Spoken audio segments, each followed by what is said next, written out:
और अब रुक करेंगे हिमाचल की खबरों का। आपको बता दें कि जिला मंडी युवा कांग्रेस ने प्रेस कॉन्फ्रेंस का आयोजन किया, जहां जिला प्रवक्ता डिंपल शर्मा ने कहा कि आज हिमाचल प्रदेश में एक तरफ बेरोजगारी से युवा त्रस्त हैं, वहीं दूसरी तरफ बीजेपी सरकार की दमनकारी नीतियों ने जनता का जीना दुश्वार कर दिया है। उन्होंने एक आंकड़ा पेश करते हुए कहा कि centre for monitoring Indian economy ने हाल ही में एक आंकड़ा पेश किया था, जिसमें हिमाचल प्रदेश बेरोजगारी में शीर्ष 6 राज्यों में शामिल है। बताया गया है कि आगे डिंपल ने कहा है कि अब इस गूंगी बहरी सरकार को युवाओं द्वारा सड़कों पर उतारकर बेरोजगारी का एहसास दिलाया जाएगा। खुद हमें युवा कांग्रेस द्वारा मंडी का जो प्रभारी बनाया गया है, उसके तहत मैं आज पीसी करने जा रहा हूँ यहाँ पे, और जो जनता को एवं आप सभी के प्रेस के माध्यम से हम जनता तक पहुँचने का कार्य करेंगे एवं प्रत्येक कार्यकर्ता, प्रत्येक सदस्य को जोड़ने का कार्य करेंगे। आज हिमाचल इतना पावरफुल प्रदेश है, लेकिन बेरोजगारी के नंबर, बेरोजगारी में भी अव्वल नंबर पे है, एवं अन्य चाहे हम जीएसटी ले लें, चाहे हम अन्य पदार्थ ले लें, जिस मामले में भी सरकार संपूर्ण तरीके से फेल है। सरकार ने जो वादे किए थे सरकार। और अब एक ब्रेक के लिए रुकेंगे, ब्रेक के बाद जल्द हाजिर होंगे।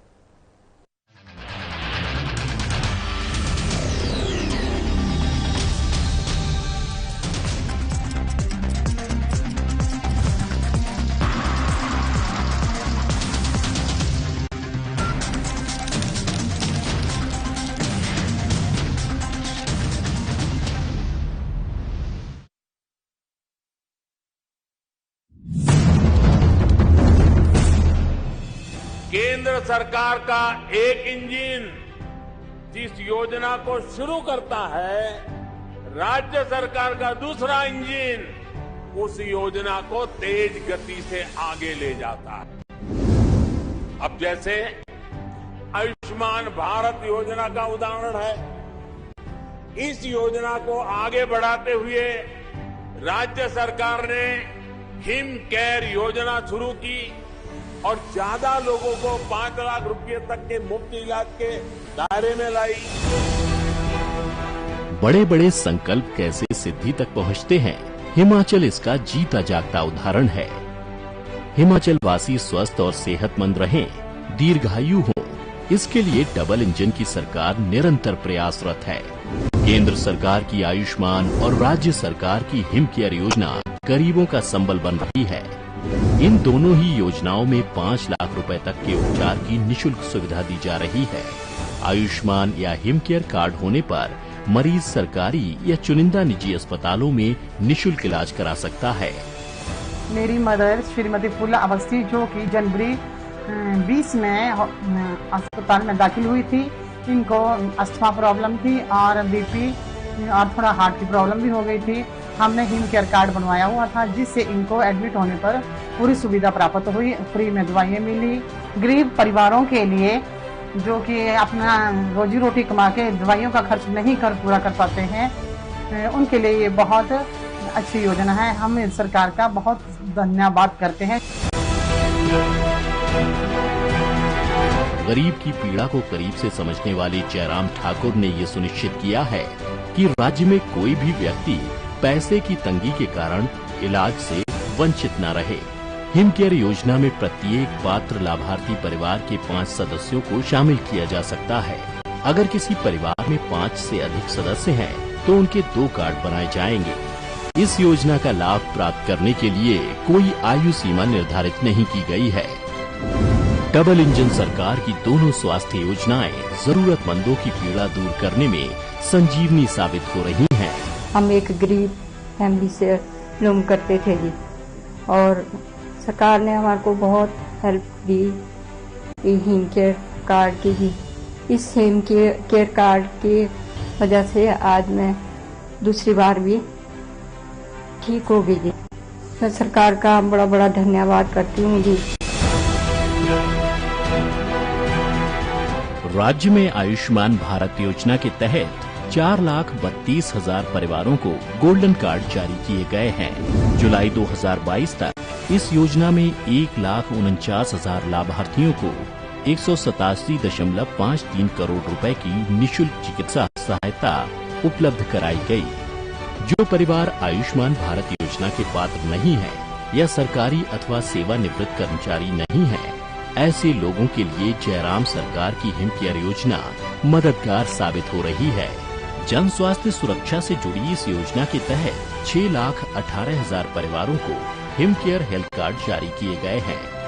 मुख्यमंत्री हिम केयर योजना में अब तक 3,08,000 लाभार्थियों को 285 करोड़ 35 लाख रुपए की निःशुल्क चिकित्सा सुविधा उपलब्ध कराई गई। राज्य में ज्यादा से ज्यादा लोग हिम केयर योजना का आसानी से फायदा उठा सके, इसके लिए हिम केयर कार्ड को रिन्यू कराने की अवधि 1 साल से बढ़ाकर 3 साल की गई है। इस योजना में नए परिवार साल में कभी भी शामिल हो सकते हैं। इस वित्त वर्ष राज्य की विभिन्न जेलों में बंदियों को भी लाया गया है। पूरा और निःशुल्क इलाज मिले सबको, यह था हमारा सपना। आयुष्मान भारत हिम केयर से बना स्वस्थ हिमाचल अपना। आयुष्मान और हिम केयर के साथ स्वस्थ हिमाचल का सपना हो रहा साकार।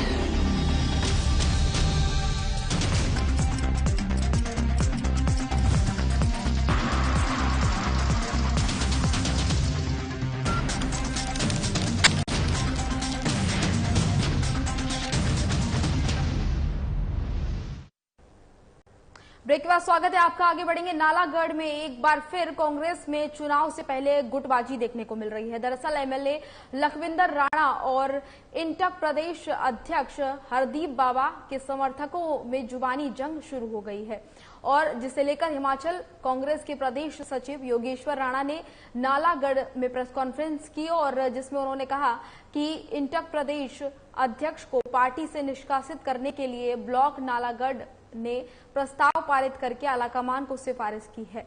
उन्होंने इस दौरान हरदीप बाबा पर कई आरोप भी लगाए। सबसे पहले आप देखें, कोई एक व्यक्ति बाहर से इंटक का मुखौटा पहन करके दूसरी कंस्टिट्यूएंसी से नालागढ़ में आता है। नालागढ़ में आने के बाद यहां पर लोकल कांग्रेस की लीडरशिप को परेशान करने की कोशिश करता है। यह लगभग 2007 से चलता आ रहा था। 2007 से कांग्रेस का आम कार्यकर्ता, आम वर्कर जो कांग्रेस की बूथों पे लेकर लड़ाई लड़ता है, वो ये बर्दाश्त करता रहा। उसके बाद प्रदेश में राजधानी शिमला के पुराना बस स्टैंड में पिछले 14 दिन से चल रहे HRTC कंडक्टर यूनियन की क्रमिक भूख हड़ताल खत्म हो गई है। HRTC कंडक्टर यूनियन के पदाधिकारी वेतन विसंगति की मांग को लेकर क्रमिक भूख हड़ताल पर थे। हिमाचल अराजपत्रित कर्मचारी संघ के प्रदेश अध्यक्ष अश्विनी ठाकुर ने क्रमिक भूख हड़ताल पर बैठे कर्मचारियों को जूस पिलाया। बीते मंगलवार को सीएम जयराम ठाकुर से उनकी बात हुई। आवास पर HRTC कंडक्टर यूनियन का एक प्रतिनिधि मंडल पहुंचा और उनसे मुलाकात की। इस दौरान सीएम ने मुख्य सचिव फाइनेंस और इसके अलावा सचिव ट्रांसपोर्ट को स्टेट HRTC कंडक्टर यूनियन के साथ मीटिंग कर मामले को हल करने के आदेश दिए और उसके बाद ये क्रमिक भूख हड़ताल खत्म कर दी गई। कल HRTC की जो पदाधिकारी है कंडक्टर यूनियन के, उसमें हमारे BMS के जो प्रधान है भाई मदन राणा जी भी साथ थे। तो हमने रात 8 बजे CM रेजिडेंस ओक ओवर जो मीटिंग थी, उसमें बड़ी सार्थक मीटिंग हुई हमारी, और उसमें यह निर्णय लिया कि हम हड़ताल तोड़ देंगे और जो आगे की कार्यवाही है, जो उन्होंने मांग पत्र दिया है, मांग तो हमें ही पता है, सबको पता है कि इनकी मांग क्या है और बिल्कुल जेन्युइन है, जायज है, और हम इस पे पहले भी कार्यवाही कर रहे थे। कल माननीय मुख्यमंत्री महोदय ने वो कागज मांग पत्र CS महोदय को एड्रेस किया है, और आज ही वार्ता के लिए सेक्रेटरी फाइनेंस, ACS फाइनेंस और